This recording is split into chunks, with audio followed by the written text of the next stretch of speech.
The New York Times poll out this morning has low marks for President Obama's handling of the ISIS threat. 51% of Americans disapprove of the president's response to the terror group. 40% approve. Meanwhile, Turkey is under new pressure to take on ISIS before the Syrian border town of Kobani is lost. Riot police clashed with Kurdish protesters overnight in demonstrations across Turkey. Our Clarissa Ward recently went undercover into Syria and spoke with a Dutch native who is now fighting against Syria's government. I always said I came here for Syria and for Syria only.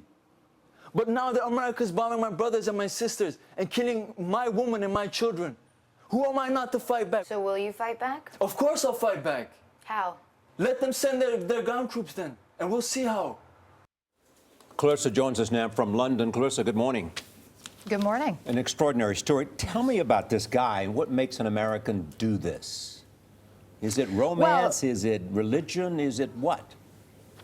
I think it's a combination of many different factors. The American who we spoke to is a Somali American from the Midwest. He left the U.S. about 3 years ago to go and study in the Middle East. And he said that while he was there, he would see these Syrian refugees every day outside the mosque who were begging. And when he began to talk to them and hear their stories, he was very moved by what was happening in Syria and the crackdown on the Syrian people. And he said that's what motivated him.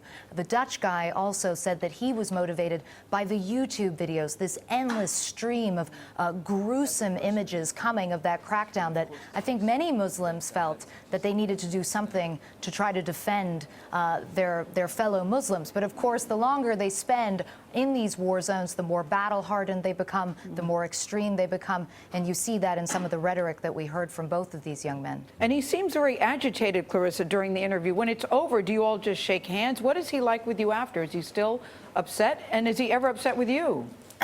Well, we definitely do not shake hands, Gail. These are very, very strict Muslims, so there was no shaking of hands at all. But I would say that Yilmaz has always been friendly and polite to me in person. He does make a distinction between the actions of governments and individuals. He would say that he has no hatred for the American people.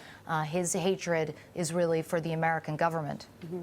Clarissa, since you've been inside Syria and cover this so closely, what's going on now with these ISIS fighters on the border in the town of Kobani? The U.S. government very upset with the Turkish government for not doing anything, essentially, to take on these rebels that are right on the border. What do you think happens next?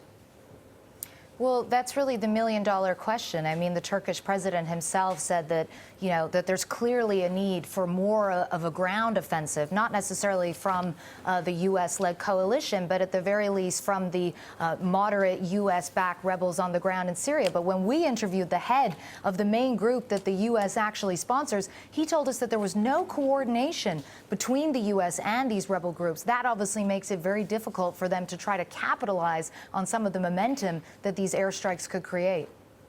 All right. Clarissa, thank you so much. Great reporting.